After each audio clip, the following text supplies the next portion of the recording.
அஸ்ஸலாமு அலைக்கும் வரஹ்மத்துல்லாஹி வபரகாத்துஹு. அன்பு சகோதர சகோதரிகளே, அனைவருக்கும் வரவேற்பு. இன்று நாம் மிக முக்கியமான ஒரு விஷயத்தை பற்றி பேசப் போகிறோம். இது நம் அன்றாட வாழ்க்கையில் கணவன் மனைவியிடையே பரஸ்பர அன்பையும் ஒத்திசைவையும் அதிகரிக்க உதவும் ஒரு ஆன்மீக டிப்ஸை பற்றியது. இதை கவனமாக கேளுங்கள், ஏனெனில் இது உங்கள் வாழ்க்கையில் பெரிய மாற்றங்களை கொண்டுவரப் போகும் ஒரு எளிமையான ஆனால் அற்புதமான வழியாகும். உங்களுக்கு தெரியுமா, இன்று பெரும்பாலான தம்பதிகள் தங்கள் வாழ்க்கையில் பல கஷ்டங்களையும் பிரச்சனைகளையும் சந்திக்கிறார்கள். திருமணத்தின் ஆரம்பத்திலிருந்த அந்த அன்பும் பாசமும் பின்னர் குறைந்து போகிறது. மன ஒத்திசைவு இழக்கப்படுகிறது, ஒருவரை ஒருவர் குற்றம் சாட்டுவது அதிகரிக்கிறது. சில நேரங்களில் வாழ்க்கையே ஒரு சுமையாக தோன்றத் தொடங்குகிறது. இவற்றை கேட்கும்போது உங்கள் மனதிலும் இப்படி சில எண்ணங்கள் வருகிறதா? அப்படியானால் கவலைப்பட வேண்டாம். இன்று நான் உங்களுடன் பகிர்ந்து கொள்ளப் போகும் இந்த ஆன்மீக டிப்ஸ் அல்லாஹ்வின் அருளால் உங்கள் வாழ்க்கையில் அன்பையும் அமைதியையும் மீண்டும் கொண்டுவர உதவும். அல்லாஹ் அனைவரையும் காப்பாற்றட்டும், ஆமீன். என்ன அந்த ஆன்மீக டிப்ஸ்? கணவனும் மனைவியும் இடையே அன்பையும் மன ஒத்திசைவையும் அதிகரிக்க அல்லாஹ்வின் மகத்தான பெயர்களில் ஒன்றான யா ரஹ்மான் யா அல்லாஹ் என்ற இஸ்மை பயன்படுத்த நான் உங்களுக்கு சொல்லப் போகிறேன். யா ரஹ்மான் என்றால் பரம கருணையாளன் என்று பொருள். இந்த பெயர் அல்லாஹ்வின் எல்லையற்ற கருணையையும் அன்பையும் குறிக்கிறது. இந்த இஸ்மை ஒரு குறிப்பிட்ட முறையில் குறிப்பிட்ட நேரத்தில் பயன்படுத்தினால் அது கணவன் மனைவியிடையே அன்பையும் ஒற்றுமையையும் அதிகரிக்க அற்புதமாக வேலை செய்யும். இப்போது என்ன செய்ய வேண்டும் என்று விரிவாக சொல்கிறேன். முதலில் இந்த செயலை செய்ய வேண்டியது வெள்ளிக்கிழமை பகல் நேரத்தில். துல்லியமாக சொன்னால் முஸ்தரியின் சாத் என்று அழைக்கப்படும் 2 நேரங்களில் ஒன்று காலை 6 மணி முதல் 7 மணி வரையிலான நேரம், அல்லது மதியம் 1 மணி முதல் 2 மணி வரையிலான நேரம். இந்த நேரங்களில் ஏதாவது ஒன்றை தேர்ந்தெடுங்கள்.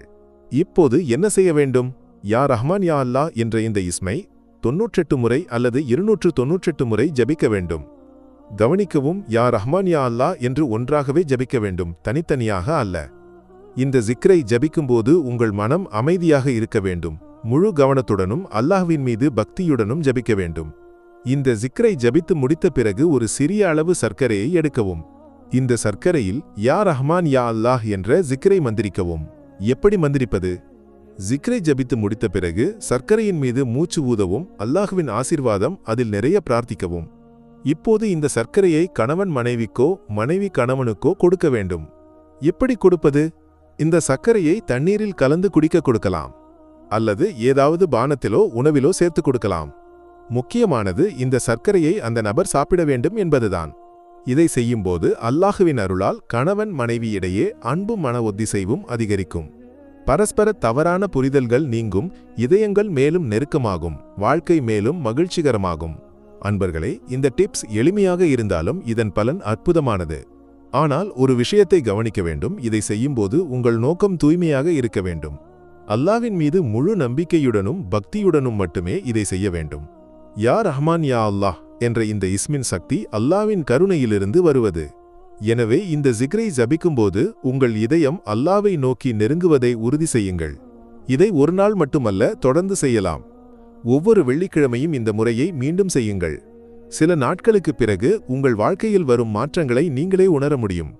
கடைசியாக இன்னொரு விஷயம், இந்த டிப்ஸை உங்கள் நண்பர்களுடனும் உறவினர்களுடனும் பகிர்ந்து கொள்ளுங்கள். ஏனெனில் உங்கள் வாழ்க்கையில் மகிழ்ச்சியும் அமைதியும் வருவது போல மற்றவர்களின் வாழ்க்கையிலும் அது வரட்டும். அல்லாஹ் நம்மை அனைவரையும் மகிழ்ச்சியும் அமைதியும் நிறைந்த ஒரு வாழ்க்கையை தரட்டும், ஆமீன். இவ்வளவு சொல்லி உங்களிடம் விடைபெறுகிறேன். இந்த வீடியோவை பிடித்திருந்தால் லைக் செய்யுங்கள், கமெண்ட் செய்யுங்கள், ஷேர் செய்யுங்கள். மேலும் இதுபோன்ற பயனுள்ள வீடியோக்களுக்கு எங்கள் சேனலை சப்ஸ்கிரைப் செய்ய மறக்காதீர்கள். அஸ்ஸலாமு அலைக்கும் வரஹ்மத்துல்லாஹி வபரகாத்துஹு.